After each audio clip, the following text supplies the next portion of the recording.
दोस्तों देखिए, जैसे स्टॉक मार्केट में हजारों कंपनी के बीच से कुछ अच्छी कंपनीज को ढूंढ के इन्वेस्ट करना एक आर्ट है, वैसे ही उस कंपनी से सही टाइम पे निकलना यानी अपने स्टॉक को सही वक्त पे बेचना ये और भी बड़ा आर्ट है। अक्सर ऐसा होता है कि हम एक अच्छी कंपनी में पैसा लगा देते हैं, लेकिन जब बात आती है एग्जिट करने की तो हम सही वक्त पे एग्जिट नहीं कर पाते। इसका नतीजा ये होता है कि हमारे प्रॉफिट्स या तो धीरे धीरे घट जाते हैं या हम लॉसेस में चले जाते हैं और तब लगता है काश हमने थोड़ा पहले एग्जिट किया होता। देखिए दोस्तों, स्टॉक मार्केट हमेशा हमें सिग्नल देता है, ऐसा सिग्नल्स जो बताता है कि अब टाइम आ गया है कि इस स्टॉक से निकलने का। अगर आप इन सिग्नल्स को समझ लेते हो और समय पे एक्शन लेते हो तो आप मार्केट में अपने प्रॉफिट्स को प्रोटेक्ट कर पाओगे और लॉसेस से बचे रहोगे। अगर आप भी स्टॉक मार्केट में सक्सेसफुल बनना चाहते हो तो इस वीडियो को ध्यान से देखिए। आज हम उन 10 कंडीशंस के बारे में बात करेंगे जो देखते ही आपको अपने स्टॉक्स को बेच देना चाहिए। ये सिग्नल समझना आपको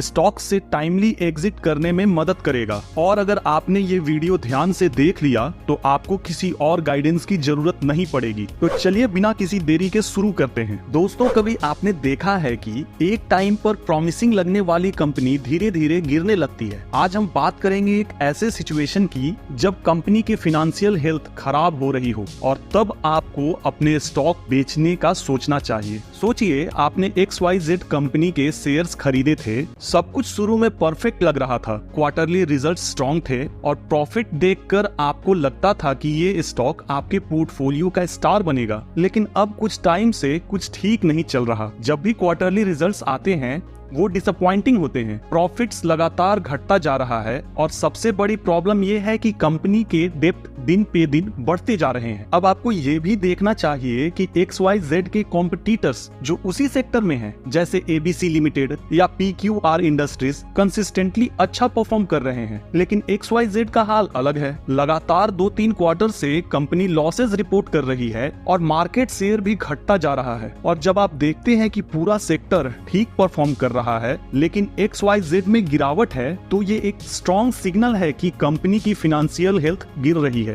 इस सिचुएशन में आपको क्या करना चाहिए? जब कंपनी के प्रॉफिट्स गिर रहे हो, डेप्ट बढ़ रहा हो और मार्केट शेयर भी डाउन हो तो ये सोचना रिस्की हो जाता है कि शायद कंपनी रिकवर कर लेगी। दोस्तों, ऐसे वीक फंडामेंटल्स के साथ कंपनी को अपने पोर्टफोलियो में ज्यादा देर तक रखना रिस्क बढ़ाता है। आपको याद है जेट एयरवेज का केस? पहले तो सब ठीक था लेकिन धीरे धीरे फाइनेंशियल हेल्थ इतनी खराब हो गई कि कंपनी का स्टॉक क्रैश हो गया और जो इन्वेस्टर्स टाइमली एग्जिट नहीं कर पाए उन्होंने काफी लॉसेज उठाए। इसलिए जब आप देखते हैं कि आपके स्टॉक की फाइनेंशियल हेल्थ लगातार बिगड़ रही है तो एग्जिट करना ही समझदारी होती है। आपको अपने पोर्टफोलियो को सेफ रखना है तो इसके लिए कभी कभी एग्जिट करना भी एक अच्छा डिसीजन होता है। तो अगर आपको लगता है कि आपकी कंपनी के फंडामेंटल्स वीक हो रहे हैं तो सिग्नल्स को समझिए और टाइमली एक्शन लीजिए। अब चलिए सेकेंड कंडीशन को समझ लेते हैं। सेकेंड कंडीशन है जब टॉप मैनेजमेंट में मेजर चेंजेस हो रही हो। दोस्तों, जब आप किसी कंपनी में इन्वेस्ट करते हो और वो कंपनी अच्छा परफॉर्म कर रही होती है तो सब कुछ स्मूथ लगता है, लेकिन कभी कभी ऐसा भी होता है कि बिना किसी बड़े रीजन के कंपनी के टॉप मैनेजमेंट में मेजर चेंजेस हो जाते हैं और ये वो मोमेंट होता है जब आपको अलर्ट हो जाना चाहिए क्योंकि ये एक रेड फ्लैग हो सकता है। एग्जांपल के लिए लेते हैं नवीन फ्लोरिन इंटरनेशनल लिमिटेड का केस। पिछले साल नवीन फ्लोरिन के CEO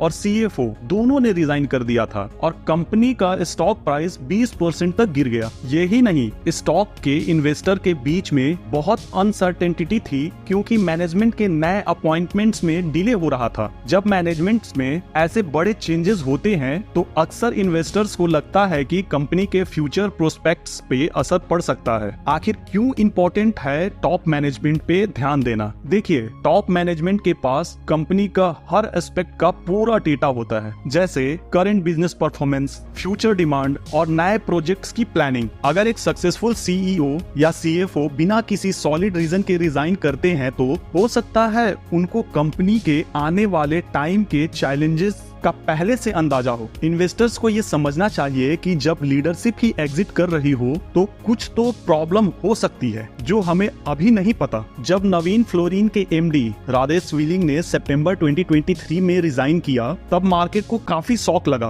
क्योंकि वो कंपनी को काफी अच्छे से लीड कर रहे थे और उसके बाद स्टॉक 20% तक गिर गया और कंपनी के नए एमडी को अपॉइंट करने में काफी वक्त लग गया। जब तक नए एमडी का अपॉइंटमेंट नहीं होता, इन्वेस्टर के मन में अनसर्टेनिटी बनी रहती है जो स्टॉक के प्राइस को निगेटिवली इम्पैक्ट कराती है। तो ऐसे कंडीशन में क्या करना चाहिए? अगर आप देखते हैं कि आपके इन्वेस्टेड कंपनी के टॉप मैनेजमेंट में मेजर चेंजेस हो रही है, जैसे सीईओ, सीएफओ या सीओओ रिजाइन कर रहे हैं, तो अपने स्टॉक्स को क्लोजली मॉनिटर करना शुरू कीजिए। ये चेक कीजिए कि कंपनी नए लीडर्स को कब तक अपॉइंट करती है और नए एग्जीक्यूटिव्स का बैकग्राउंड कैसा है। अगर आपको लगता है कि नए लीडरशिप के आने के बाद भी कंपनी के फ्यूचर प्रोस्पेक्ट्स डाउटफुल हैं, तो टाइमली एग्जिट करना ही समझदारी होती है। दोस्तों, स्टॉक मार्केट में इन्वेस्ट करते वक्त एक छोटी सी गलती आपके प्रॉफिट्स को बड़ा लॉस बना सकती है, इसलिए टॉप मैनेजमेंट के चेंजेस को इग्नोर मत कीजिए, जैसे नवीन फ्लोरिन के केस में हुआ। अगर लीडरशिप्स के बड़े चेंजेस हो रहे हैं तो आपको अपने स्टॉक्स पे नजर रखनी चाहिए और जरूरत पड़ने पर टाइमली एग्जिट करना ही बेस्ट डिसीजन होता है। आपका पैसा आपकी जिम्मेदारी है, तो हर कदम सोच समझ के उठाइए। अब चलिए थर्ड कंडीशन पे बढ़ते हैं। थर्ड कंडीशन है कि जब कंपनी के प्रोडक्ट्स या सर्विसेज आउटडेटेड होते जा रहे हैं। देखिए, अगर एक कंपनी अपने कोर बिजनेस प्रोडक्ट्स या सर्विसेज को अपग्रेड नहीं कर रही है, इनोवेशन नहीं ला रही है, तो ये एक डेंजर साइन है। आपको स्टॉक को होल्ड करने से पहले सोचना चाहिए। इसका एक परफेक्ट एग्जांपल है वोडाफोन आइडिया।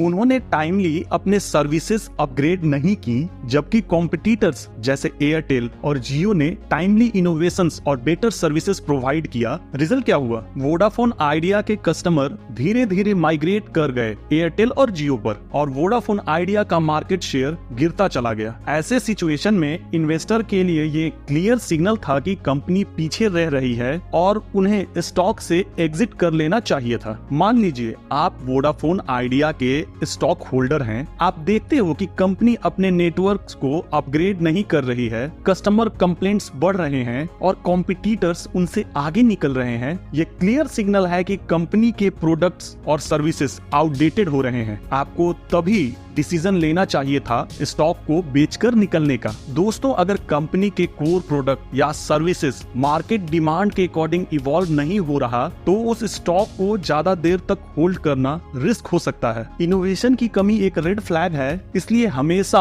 अपनी इन्वेस्टमेंट को रिव्यू करते रहो और जरूरत पड़ने पर स्टॉक मार्केट से और वैसे पर्टिकुलर शेयर से निकलना समझदारी है। अब चलिए फोर्थ कंडीशन पे नजर डाल लेते हैं, जो कि है कि किसी स्टॉक का ओवर वैल्यूएटेड हो जाना। देखिए, हर इन्वेस्टर को ये समझना बहुत जरूरी है कि कब किसी स्टॉक से निकलना है, खास करके जब वो स्टॉक ओवर वैल्यूड हो जाता है। आज हम बात करेंगे कि जब कंपनी का वैल्यूएशन मार्केट के अकॉर्डिंग ज्यादा हो जाता है तो उस वक्त एग्जिट करना क्यों जरूरी होता है। पहले ये समझ लेते हैं ओवर वैल्यूएशन क्या होता है। जब एक स्टॉक का मार्केट प्राइस उसके एक्चुअल वैल्यू से ज्यादा हो जाता है, तब हम कहते हैं कि वो स्टॉक ओवर वैल्यूड है। पीई रेशियो एक इम्पोर्टेंट टूल है जो हमें ये बताता है कि क्या एक स्टॉक ओवर वैल्यूड है या नहीं। ये रेशियो बताता है कि आप एक कंपनी के हर अर्निंग के लिए कितना पे कर रहे हैं। अगर किसी स्टॉक का पीई रेशियो इंडस्ट्री के एवरेज से बहुत ज्यादा हाई हो गया है, तो ये अलार्म बेल है कि अब इस स्टॉक से निकलना समझदारी होगी। चलिए एक एग्जांपल लेते हैं। मान लीजिए आपने XYZ कॉर्पोरेशन के शेयर खरीदे हैं। जब आपने इस स्टॉक को खरीदा था तब इसका पीई रेशियो 15 था, जो इंडस्ट्री एवरेज के बिल्कुल आसपास था। लेकिन अब कुछ महीने बाद स्टॉक की डिमांड इतनी बढ़ गई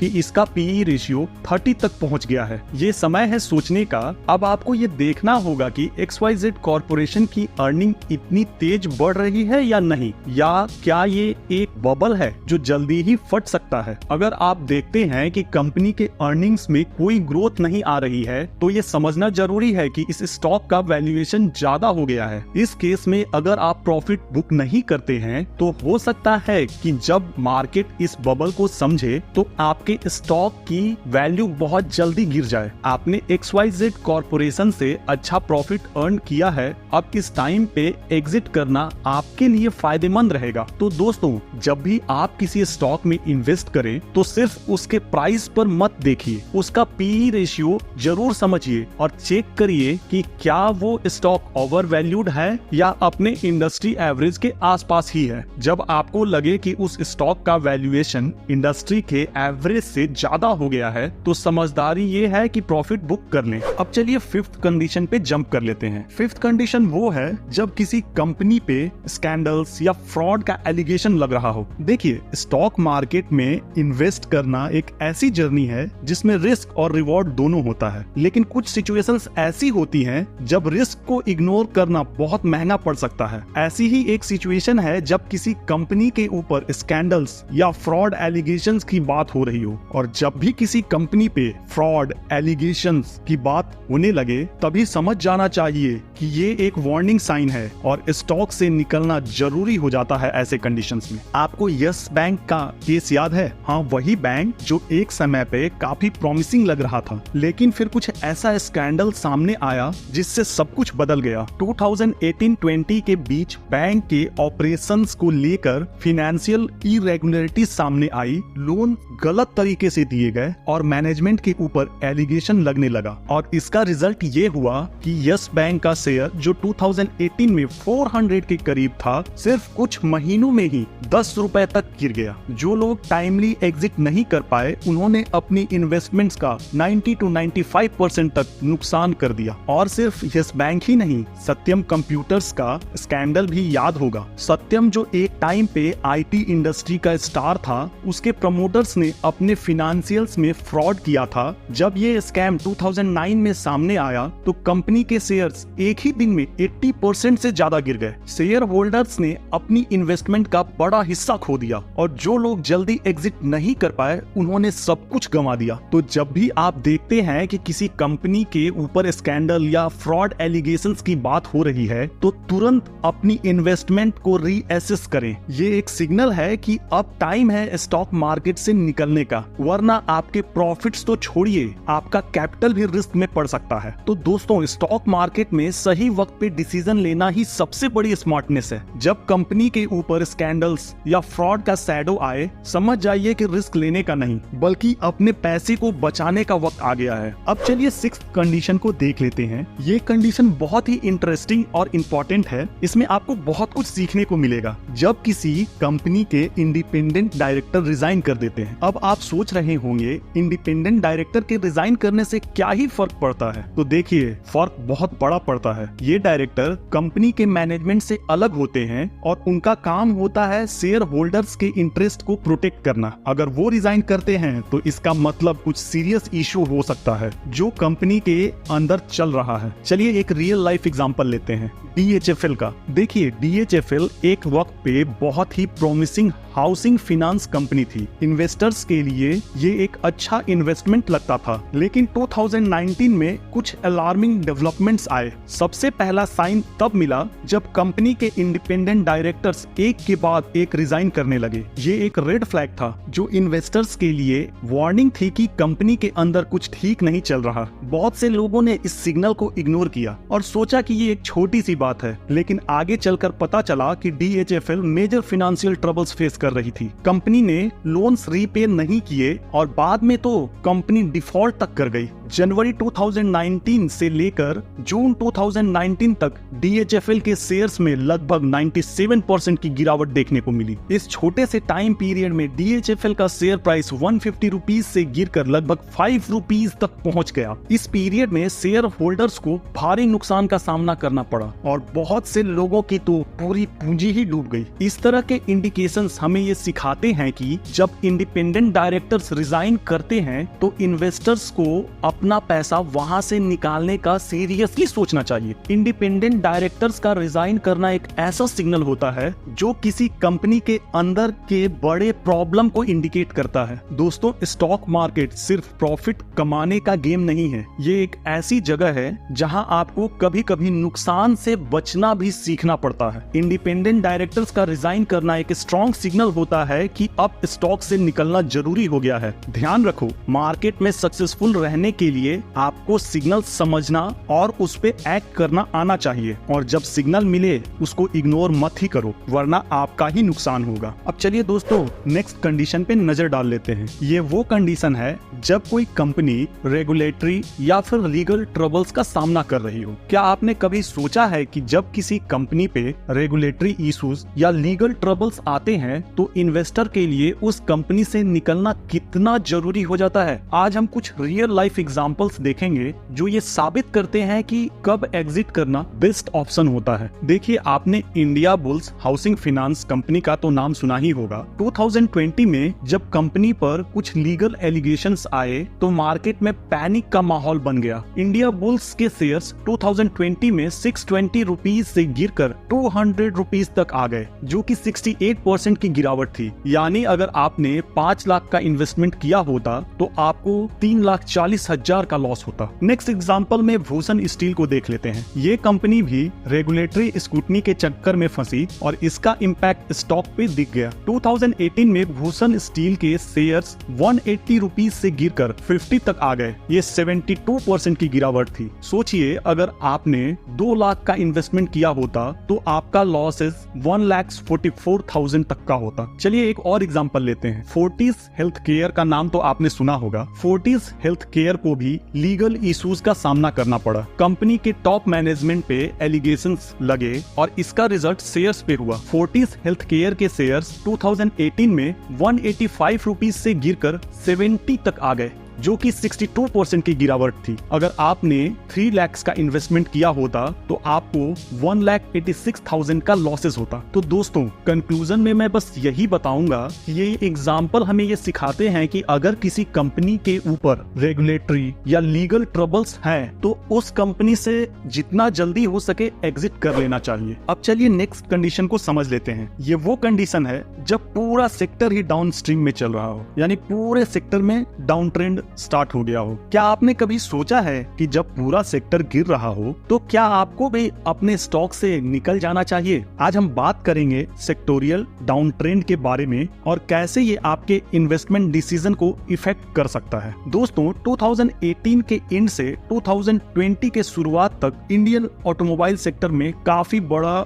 डाउन टर्न देखने को मिला। गवर्नमेंट पॉलिसीज से लेकर कंज्यूमर डिमांड तक कई वजहें थी जिनकी वजह से ये सेक्टर गिरने लगा। आइए बात करते हैं कुछ मेजर कंपनीज जैसे टाटा मोटर, अशोक लीलैंड और महिंद्रा एंड महिंद्रा के बारे में। टाटा मोटर की बात करें तो उनके शेयर्स 2018 में 470 रुपीज के आसपास थे, लेकिन जैसे जैसे सेक्टर गिरता गया टाटा मोटर का स्टॉक भी गिरने लगा। मार्च 2020 तक ये स्टॉक 150 तक आ गया, यानी कि कुछ सालों में उनके शेयर्स होल्डर को प्रॉफिट तो दूर लगभग 68% का लॉस हुआ। अब बात करते हैं सेम सेक्टर से बिलोंग करने वाली एक और दूसरी ऑटोमोबाइल कंपनी अशोक लीलैंड के बारे में। इनके साथ भी सेम सिनेरियो देखने को मिला। 2018 में अशोक लीलैंड के एक शेयर का प्राइस 145 था, जो कि गिरते गिरते 2020 तक 50 रुपए पे आ गया। इसका मतलब शेयर होल्डर्स को इन 2 सालों में लगभग 65% का लॉस हुआ। वैसे ही महिंद्रा और महिंद्रा की बात करें तो उसका भी शेयर 2018 में 900 रुपीज के आसपास ट्रेड करता था, जो कि 2020 तक आते आते 400 तक आ गया और उसके शेयर्स में भी लगभग 57% की गिरावट देखने को मिली इन 2 साल के फेजेस में। तो दोस्तों, ये सब एग्जाम्पल हमें ये समझाते हैं कि अगर पूरा सेक्टर एक डाउन ट्रेंड में है तो उसमें इन्वेस्ट करना रिस्की हो सकता है। अगर आपको लगता है कि आपकी कंपनी भी इस ट्रेंड का हिस्सा है तो स्टॉक से निकलना एक स्मार्ट मूव हो सकता है। चलिए दोस्तों, अब नेक्स्ट कंडीशन को देख लेते हैं। सोचिए कि आप एक स्टॉक में इन्वेस्टेड हो, लेकिन मार्केट में एक दूसरा स्टॉक का धमाकेदार ग्रोथ पोटेंशियल दिख रहा है तो ये सिचुएशन ट्रिकी हो सकती है, पर जब सामने एक बेहतरीन अपॉर्चुनिटी हो तो पुरानी पोजीशन को छोड़ना एक स्मार्ट मूव हो सकता है। स्टॉक मार्केट में सक्सेस का एक बड़ा हिस्सा है सही वक्त पे स्विच करना। एक सिंपल एग्जांपल से समझते हैं। सोचिए आप बैंकिंग सेक्टर की एक रिप्यूटेड कंपनी के शेयर